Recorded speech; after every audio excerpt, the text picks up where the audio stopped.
Hey everybody, I'm Yvonne Williams with Back to Earth Creations, and in this video I'm going to show y'all how I make these stretchy alligator back chainmail bracelets.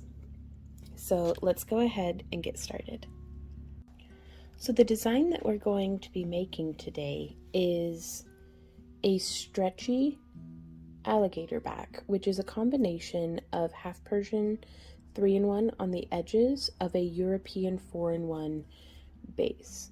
So this is an example where I had made one with some like brown or bronze toned anodized aluminum square rings. Now what I mean by that is the wire that the rings are made out of is square, but of course the rings themselves are still round.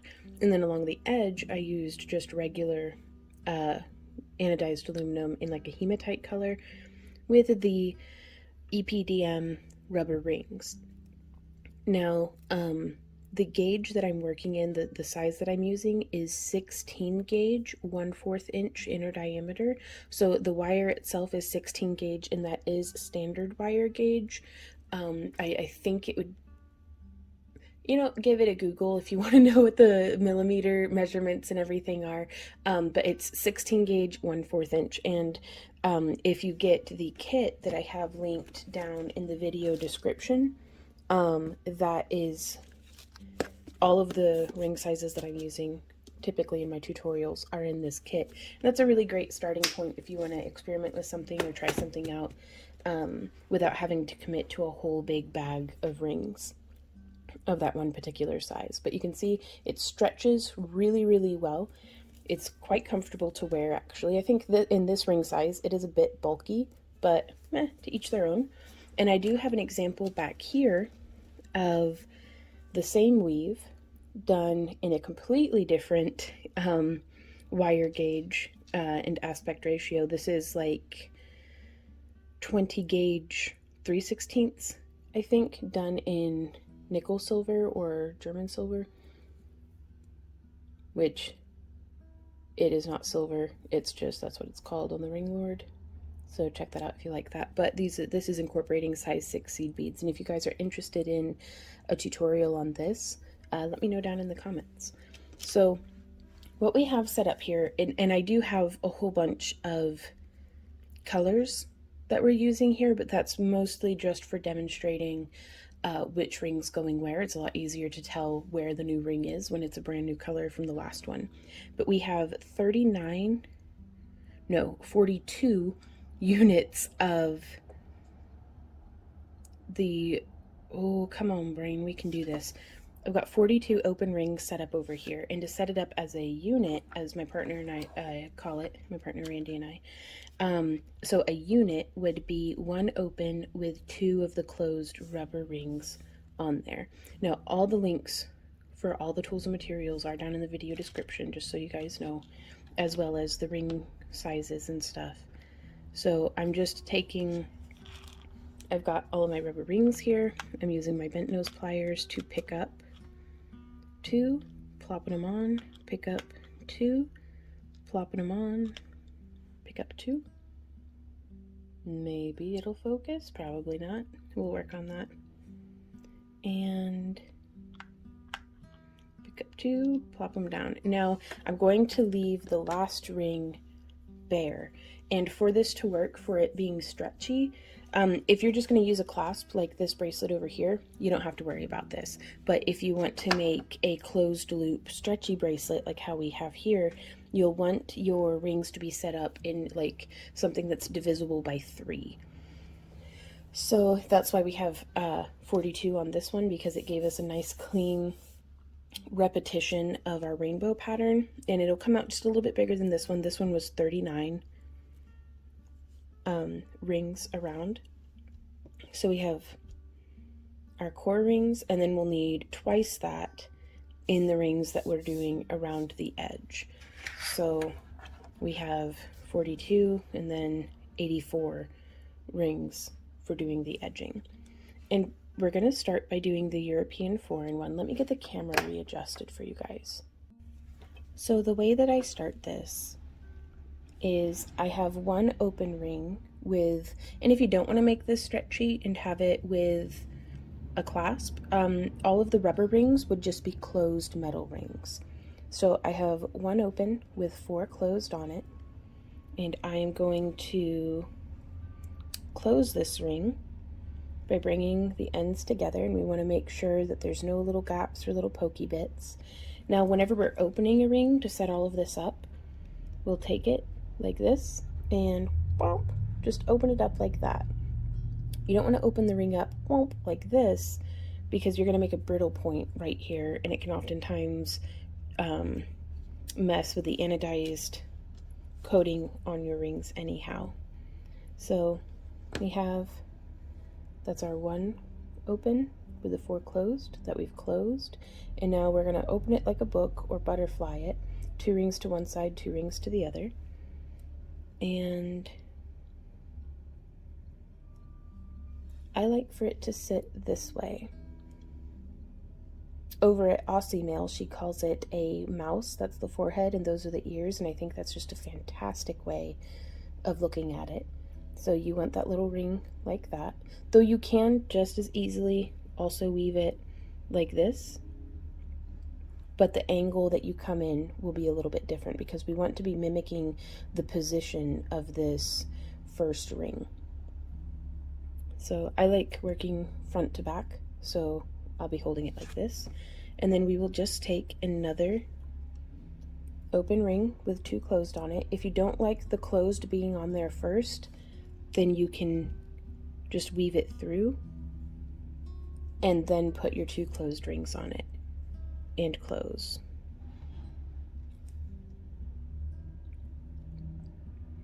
Now we'll want to take that and fold that over to the side. If you're a beginner to chainmail, I do have some tutorials just on European 4-in-1 that really break that down nice and slow, and show a whole lot of troubleshooting and different things like that. It's kind of difficult to weave chainmail through a camera. Like, to try to stay in frame, I am looking through the camera itself, because that's the only way I can actually trust myself to kind of stay in frame. And it's messing with my depth perception, but we can get this. So just bringing those ends together. That clicking you're hearing is just the ends of my chainmail rings smushing together. Give it the wiggle and the pet. Yep, make sure that it's, and then we'll butterfly it. Our end down here is going to be weird. We'll just ignore it. But now you can see it really is starting to replicate that pattern. And we are going to weave all of these rings. All 42 of them. We're going to do our whole inner length of the bracelet. And now you don't want to just make this inner European 4-in-1 core to the, let's say we're making a bracelet be 7.5 inches. You want quite a bit of extra length added on to that. So let me get this woven. I'm going to be doing that off camera, so if you're weaving along with me, go ahead and pause it. Unless you're watching it during the premiere. Hey, everybody in the premiere. Thank you guys so much for joining us today. But through the magic of editing, we are going to skip into the future to where I have all of this woven. So let's do that. So now we are at the last couple of rings, and we are just going to repeat what we've been doing this whole time. Man, if only chainmail actually just wove together that quick, that'd be so nice. I mean, I do love the meditative, like, repetitive process of it, but also my hands hurt, so there we go. So now I'm not going to use this last empty ring yet, because that's what we'll be joining the ends together with, and I wanted to do some other stuff before joining those ends together. So now let us actually zoom out quite a bit, and let's measure and see where we're at. I'm going to straighten my ends up. You can see we have almost 11 inches for one bracelet. Now this is still going to be around almost like an 8-inch bracelet, which is still kind of snug on my partner Randy's wrist. It's loose on mine, but snug on him. So make adjustments for yourself, but again, remember, keep it in increments of 3 if you're doing it in a Half Persian 3-in-1. I don't know, I wonder if that's... Did I just imagine that, or did I actually test it? Okay, so I might have just kind of gotten it into my head that I needed to do that, because if I don't, that'd be really cool, but I was very tired last night when I was setting up for this tutorial. But y'all fact check me on that and let me know in a constructively critical way. Don't just be like, yo, Vaughn, you're a dumb big poo-poo head. Like, come on, internet. Like, that's obvious. But no, let me know if it really needs to be in increments of 3, because I may just be paranoid. Because if that's not the case, then man, that'd be really nice to be able to fine-tune this down. So, beep boop. Okay, now the way that we'll kind of be able to gauge and see, though, how long this bracelet will be once it's all contracted is by just kind of contracting down the bracelet. And it's sitting about 8.5. It'll be around 8 once we've joined the ends, but you can really see how much that grows on us. So the next step is going to be weaving our Half Persian 3-in-1 edge. So I'm just going to start with the red from our rainbow, and we're going to start at one end, and I'm hooking through the little Venn diagram eye of these 2 rings, so really just hooking through both of them, and then coming through the front, so we scoop up from behind these 2 and then into the front of the 3rd ring, and then I'm going to close it. And now the next ring, the orange one, we are going to come, it's kind of tight, but we're going to hook that ring up and through right there underneath the red ring, and then boop through the 3rd ring on the from the front. Now the way that you open your rings can really affect excuse me, how this comes out. I have a tendency to open my rings, where whenever it's sitting with the opening facing away from me, the right side is up. Whenever we teach classes in person, oftentimes we'll get folks who will open where the left side is up, so they're venturing the right side away from them. I'm not saying that you can't weave like that, that's just not how my brain works. So I open this way, that way whenever I grab it, this side of the ring is primed and ready to be inserted from the direction that I can view from. So it can make for some tricky hand positioning sometimes, but we'll figure it out. If there's a crafter, there's a way. So I'm actually going to start from the back side here on this one this time. And so if you can see, it's right here where this silver ring, which is just bright aluminum, it's not banana diced, but I'm just going to go through, boop, right there. You can see my plier tips on the other side, which, using the stretchy rings, I don't know why I'm losing my voice. Using the stretchy rings really makes a big difference. I don't know if I would be able to do this actually with just 16 gauge 1/4 inch metal rings. So I'm going to come through, there's 1, 2, coming through the eye of that, and then the 3rd ring is right there, just following the natural curve of the ring into the next one for 3, and then close. And let's grab our green ring. So again, just viewing from the front, it's exactly where this silver ring has just traveled, or had traveled whenever we wove it. So hooking through, whoop. We only want our metal rings to be traveling through the rubber rings. That way everything stays stretchy. And close. Using our next color, it's really pretty blue. Hooking through 1, 2, just right there underneath the green one. and then whoop, following it around.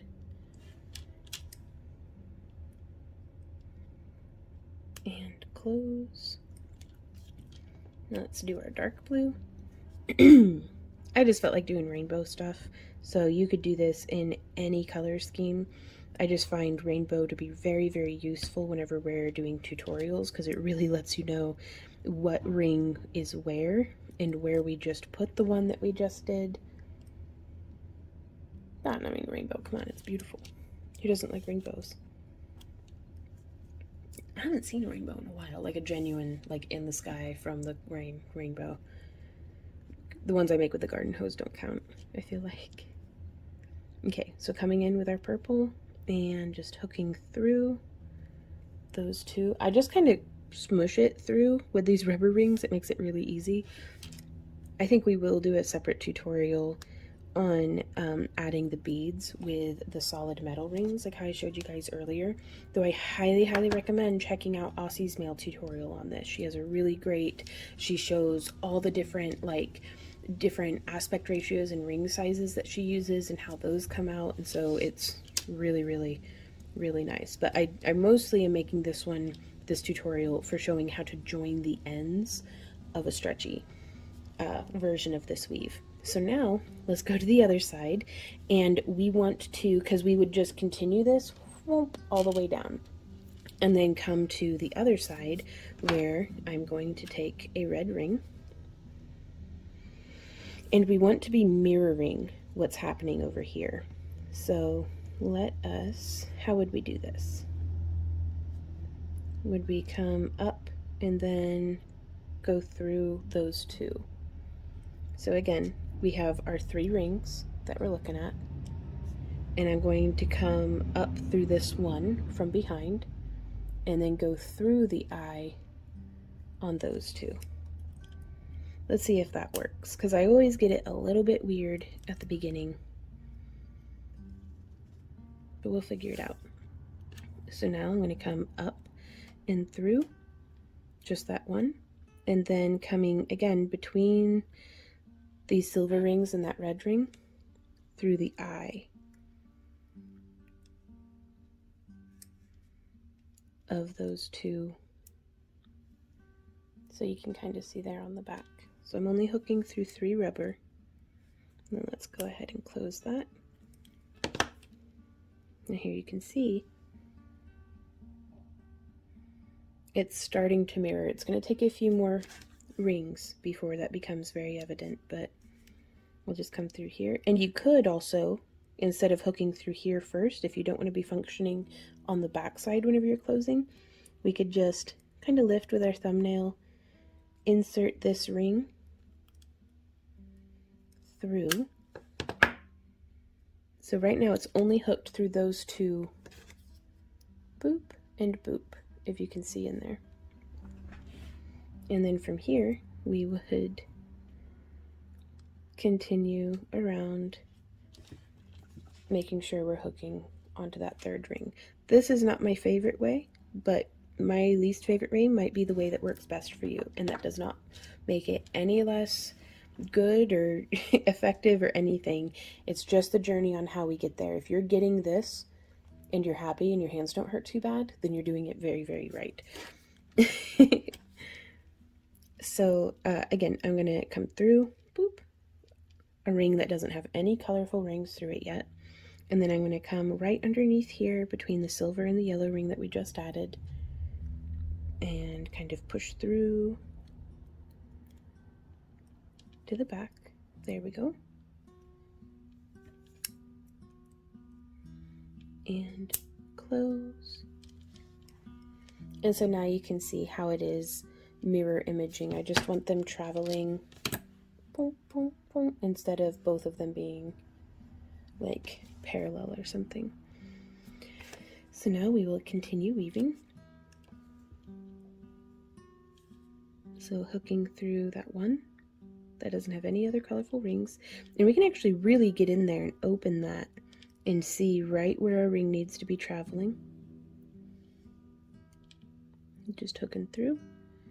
And it all starts to boil down to just the angle of insertion. The more you practice this, the easier it will become for you, because you'll have figured out the best way to hold your pliers in your hands. Like the way that I hold and weave with my bent nose pliers is quite different from if I were doing this with flat nose or chain nose pliers. So the way that I am doing it is not the only or even necessarily the best way. This is just how I do it, and I want to emphasize that as much as possible. So again, hooking through a ring that doesn't have any other rings through it. Well, any other colorful rings, that is. And then I'm going to come below this other blue ring, just like that, because to demonstrate incorrect would be like this. Do you see how that's not like stacking with the other rings? So if we come through on the other side,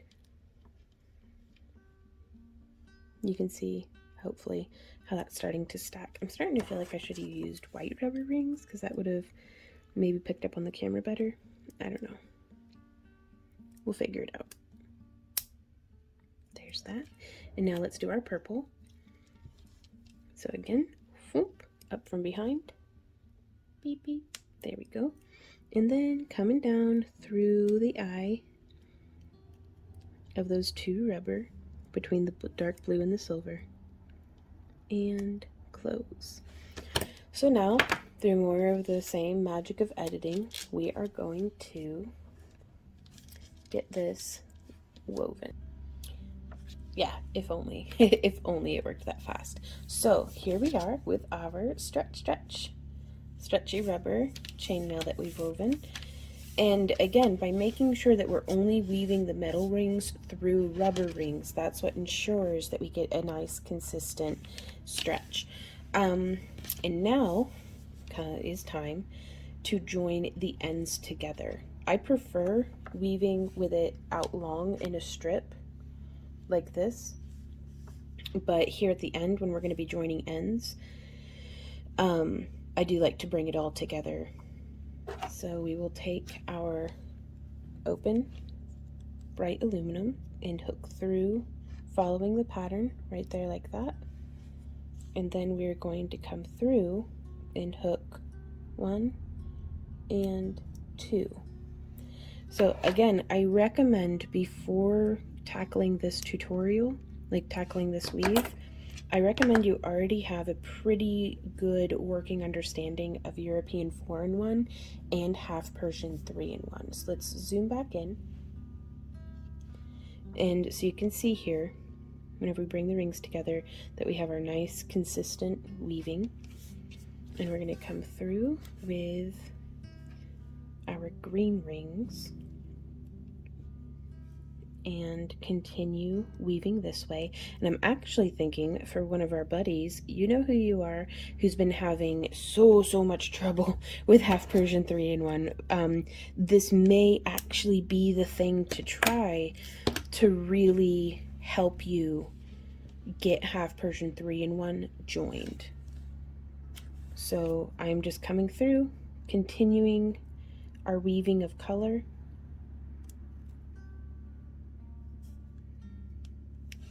Just bringing that around and then close. Oops, pliers slip, but the ring is okay. Excellent.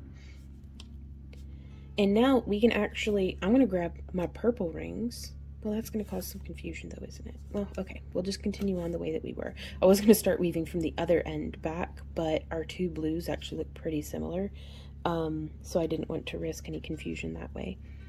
The contrast between the purple and red, I think, will be plenty.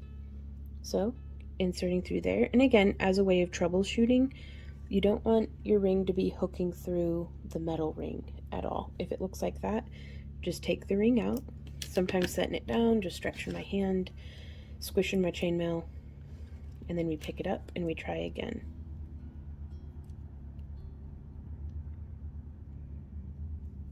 Like that. There we go. It's okay and expected to make mistakes. It's just, you know, be patient with yourself, be patient with the project, and you will make progress. You'll get there. Okay, so now coming through, same color of blue on the other side, hooking through both rings.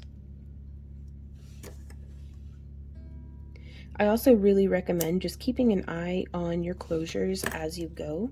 Fortunately, chainmail is essentially just opening and closing rings, so you will get the hang of it, but building good habits for just making sure that your closures are good on each ring keeps you from having to go back and maybe get into tight places that otherwise would have been easier to just make sure that the closure was good the first time you were there.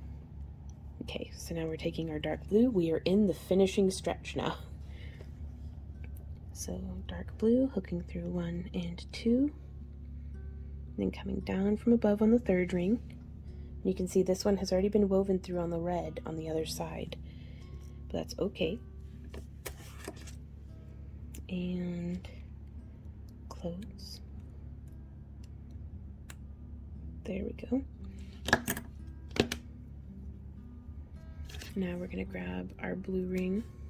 Well, actually, let's go ahead and complete this and then we'll repeat it on the other side. So now,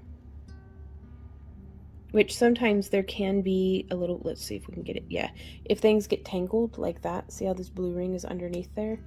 Before you start taking rings out, just squish it a bit and see what's up, because things can get weird right now because we're in a floppy bit with high tension on both sides.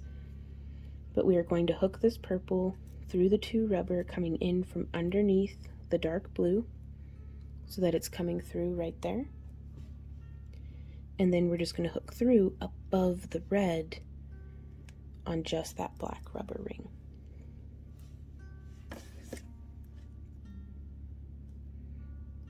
And close.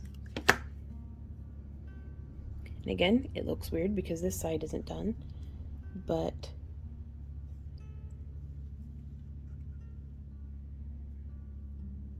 let's get that woven so that everything sits correctly. Okay, so we have our dark blue ring. We're going to come in underneath our light blue through those 2 rubber rings. And then we're going to come up from below on this black rubber that has just the red through it. And then we will close it. And now for the purple.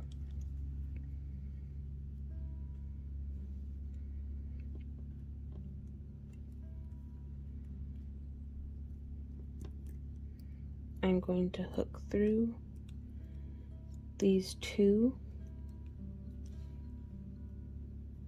black rubber, just the same as we have.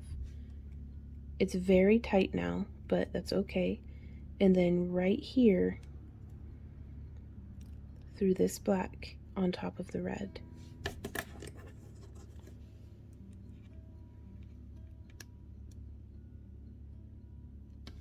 And there we are. Now let's see if we did this correctly, shall we? Because I'm feeling like I didn't, but it might just be how stuff is sitting.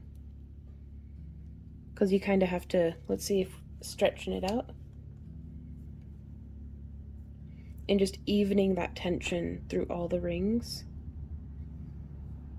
That looks good, that looks good, that looks good. Yeah, we did it, you guys. We did the thing. I really hope that this was helpful to y'all. If you have any questions or anything, just hit me up down in the comments, or you can send me an email at backtoearthcreations@yahoo.com, and I'll try my best to be helpful to you. Also, I want to thank our sponsor, which is you guys. We are a fan-sponsored channel. This is huge on me. It'll fit Randy, though.